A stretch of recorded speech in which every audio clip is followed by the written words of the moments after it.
Welcome friends. जैसा कि आप लोगों में से बहुत लोगों का ये डिमांड था कि इस चैनल में बीपीएससी के प्रीवियस ईयर क्वेश्चंस को सॉल्व किया जाए, तो उसी क्रम में हम लोग ये वीडियो लेकर आए हैं जिसमें बीपीएससी का ईयर वाइज, सब चैप्टर वाइज नहीं, ईयर वाइज क्वेश्चन सॉल्व किया जाए। इससे फ़ायदा ये होगा कि एक तो आपको आइडिया ये लगेगा कि किस चैप्टर से कितना क्वेश्चन आता है और आपको एग्ज़ाम में किस पे ज़्यादा फोकस करना चाहिए। ठीक है, तो चलिए हम लोग 69 बीपीएससी से शुरू करते हैं। इसके बाद हम लोग धीरे धीरे 68, 67, 65 इस तरह पीछे जाते हुए जाएंगे। ठीक है, और एक बार 70th और 71st का एग्ज़ाम के टाइम पे रिवीजन कर लेंगे। ठीक है, तो चलिए शुरू करते हैं। अष्टप्रधान मंत्री परिषद थी मराठा प्रशासन में। ठीक है, बोधिसत्व पद्मपाणि की पेंटिंग कहाँ है? अजंता में। निम्नलिखित कथनों पर विचार किया। फाहियान एक चीनी तीर्थयात्री था जो हर्ष के शासनकाल में आया था। नहीं, ये गलत है। हंस के ये इसके हर्ष के शासनकाल में आए थे हुएनसांग, और हुएनसांग एक चीनी था जो जिन्होंने चंद्रगुप्त द्वितीय के शासनकाल के दौरान भारत का दौरा किया था। नहीं, ये किए थे हर्ष के दौरान, तो ये दोनों उल्टा हो गया। तो इनमें से कौन सा कथन सही है? तो कोई भी सही नहीं है। ठीक है, सूची एक को सूची 2 से मिलाना है। तो चरक क्या थे? चरक चिकित्सक थे, ये 2 हो जाएगा। ब्रह्मगुप्त क्या थे? ब्रह्मगुप्त जो है वो जो गणितज्ञ थे, ये तो सीधा है, हम लोग को पता है। वरामिहिर क्या थे? वरामिहिर ज्योतिष थे। और विशाखदत्त क्या है? विशाखदत्त नाटककार थे। 2143। ठीक है, नेक्स्ट, नाथपंथियों, सिद्धियों और योगियों ने भक्ति धर्म को किस क्षेत्र में लोकप्रिय बनाया था? उत्तर भारत में लोकप्रिय बनाया था। प्रारंभिक वैदिक काल के दौरान कौन सा शहर प्राचीन मगध साम्राज्य की राजधानी के रूप में कार्य करता था? राजगृह। आप देखिएगा कि इस वीडियो में कि हम लोग जो क्वेश्चन अभी सॉल्व कर रहे हैं और जो हमने घटना चक्र के हिस्ट्री का जितना चैप्टर कंप्लीट किया है उससे आप देखिएगा तो आपको पता चलेगा कि दोनों के क्वेश्चंस काफ़ी मिलते जुलते हैं। ठीक है, इसीलिए मेरा फोकस हिस्ट्री में खास करके घटना चक्र को कंप्लीट करने पर है। राजनीति की प्रारंभिक नीति सार किसके द्वारा लिखी गई थी? कामंदक के द्वारा लिखी गई थी। कामंदक के द्वारा। चीनी स्रोत के अनुसार श्रीलंका के शासक मेघ बर्मन ने गया में बौद्ध मंदिर बनाने की अनुमति के लिए निम्नलिखित में से किस गुप्त राजा के पास एक मिशनरी भेजा था? समुद्रगुप्त के पास भेजा था। समुद्रगुप्त के पास। भारतीय काल में कला में स्तूप, चैत्य और विहार का निर्माण निम्नलिखित में से किससे संबंधित है? बौद्ध धर्म से संबंधित है। निम्नलिखित में से कौन सा जानवर सिंधु घाटी की सभ्यता के लोगों में पता नहीं था? हाथी उनको पता था। घोड़े में भी मोहरें मिली हैं, ठीक है, और उनके हड्डियां भी मिली है सुरकाटोड़ा में। ठीक है, अब बैल भी है। एक्चुअली इसका आंसर उपर्युक्त में से कोई नहीं होना चाहिए था, लेकिन बीपीएससी ने इसका आंसर घोड़ा माना है। पता नहीं कैसे, लेकिन उन्होंने आंसर घोड़ा माना है। निम्नलिखित कथनों पर विचार कीजिए। भारत में बाबर के आगमन के कारण उपमहाद्वीप में बारूद का आगमन हुआ। नहीं, बारूद भारत में पहले से थी। क्षेत्र की वास्तुकला में मेहराब और गुंबद का परिचय हुआ। नहीं, ये भी गलत है। ये तो अलाउद्दीन खिलजी में भी मेहराब और गुंबद थी। ठीक, कौन सा सही है पूछ रहा है, कौन सा कथन सही है? प्रदेश में टेमुरिड राजवंश की स्थापना हुई, ये सही स्टेटमेंट है। युद्ध में तोपों की शुरुआत हुई, ये भी सही है। 3 और 4 स्टेटमेंट इसमें सही है। ठीक है, निम्नलिखित में से किस बंदरगाह को मुगल काल के दौरान बाबुल मक्का मतलब मक्का का द्वार कहा जाता था? ये तो सूरत को कहा जाता था, क्योंकि यहाँ से शिप जाती थी, जहाज जाते थे। इनमें से किसने भारत में फारसी त्योहार नौरोज की शुरुआत की? बनबन ने की। फुतुहात आलमगीरी किसके द्वारा लिखी गई थी? ईश्वर दत्त नागर के द्वारा लिखी गई थी। ठीक है, अब आ जाइए आधुनिक भारत में। वुड के 1854 के प्रश्न के संबंध में निम्नलिखित कथनों पर विचार कीजिए। इसने उच्च अध्ययन के लिए शिक्षा के माध्यम के रूप में अंग्रेजी की सिफारिश की थी, ये सही है। इसने क्या किया था? प्राइमरी लेवल पे वर्नाक्यूलर लैंग्वेज या जिसको लोकल लैंग्वेज कहते हैं उस पर फोकस किया था, स्थानीय भाषा पे, और उच्च अध्ययन के लिए अंग्रेजी पे फोकस किया था। इसने महिला शिक्षा और व्यावसायिक प्रशिक्षण पर जोर दिया था। हाँ, ये भी सही है। तो कौन से कथन सही है? दोनों कथन सही है। वर्नाक्यूलर प्रेस एक्ट के बारे में लिखने से कौन से कथन सही है? सही है पूछा है। ठीक है, इसे लॉर्ड लिटन द्वारा अधिनियमित किया गया था। हाँ, ये सही है। इसे गैगिंग अधिनियम के रूप में जाने लगा, ये भी सही है। और इसे अधिनियम को लॉर्ड रिपन ने निरस्त किया था, ये भी सही है। ये 1878 में आया था, ये आपको पता ही होगा। तीनों ही स्टेटमेंट सही है। फिर अगला क्वेश्चन है, लॉर्ड मायो के संकल्प के बारे में लिखित में से कौन सा कथन सही है? ठीक है, इसका है केंद्रीय और प्रांतीय वित्त को केंद्रीय और प्रांतीय वित्त को विभाजित करने वाला ये पहला कदम था। ये बात सही है। प्रांतीय सरकार को कुछ सेवाएं प्रशासित करने का अधिकार दिया गया। ये भी सही है।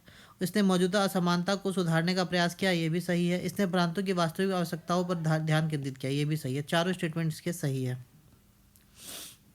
अगला क्वेश्चन है खोजकर्ता और उनका जन्म स्थान। ठीक है, ये है। तो देखिए इसको मिलाने के बहुत सारे तरीके, जैसे ड्रेक हम लोगों को पता है कि यूके का है, तो इसका 2 हो गया। क्रिस्टोफर कोलंबस, अब देखिए सी का 2 किसका है आंसर? सी का 2 ये नहीं है, ये भी नहीं है। अब ये दोनों बचा।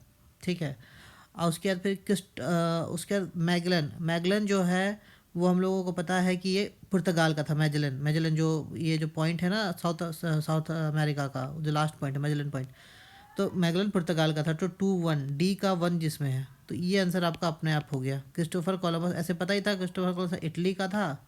ठीक है, इटली पता नहीं क्यों कहते इटली का। तो जेम्स कार्टियर जो है वो फ्रांस का था। 3-4-2-1।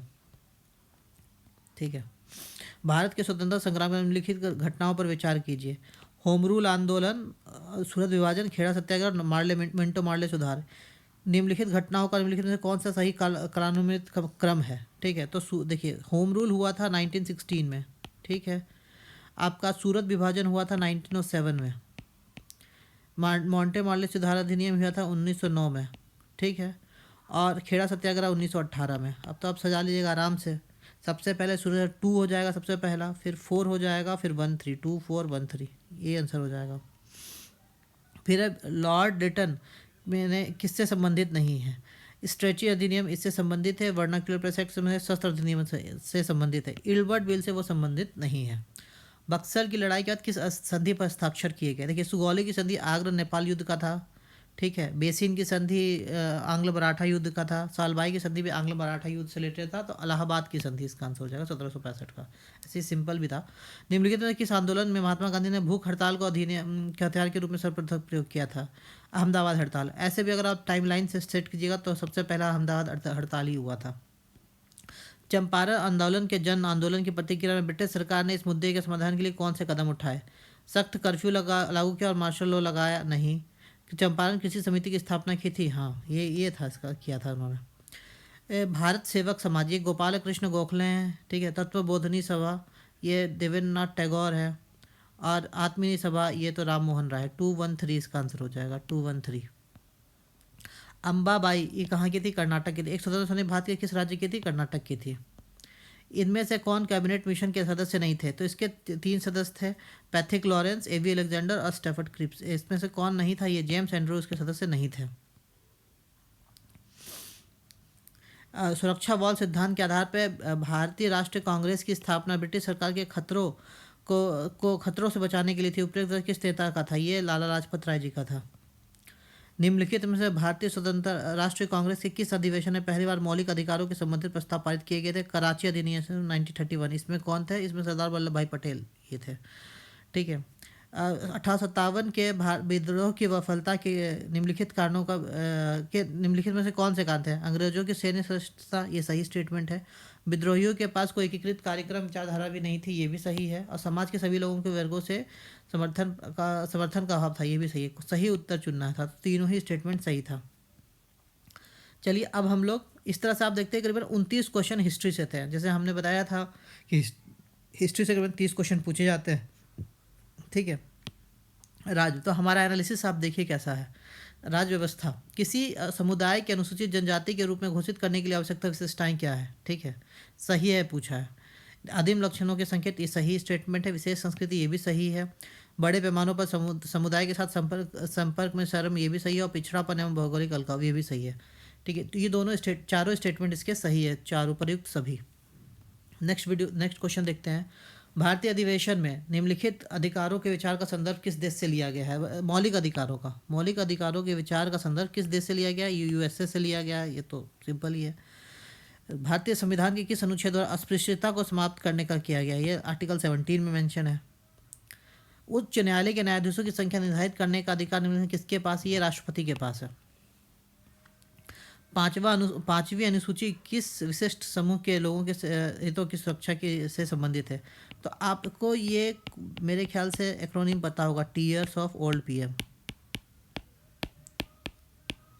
ठीक है, टीएस ये शेड्यूल इंडिया जो आपकी अनुसूची है उसको याद करने का एक शॉर्टकट है। जैसे टी से टेरिटरी, ई से इमोल्यूमेंट्स मतलब वेतन, ए से मरफेशन या ओथ जिसको कहते हैं, आर से राज्यसभा, एस से शेड्यूल ट्राइब, और ओ से हो गया क्या नाम है ऑफिशियल लैंग्वेज, एफ से हो गया आपका फेडरलिस्ट। ठीक है, ये हो गया, ये है ऑफिशियल लैंग्वेज। ठीक है, ये है लैंड से रिलेटेड शेड्यूल 9।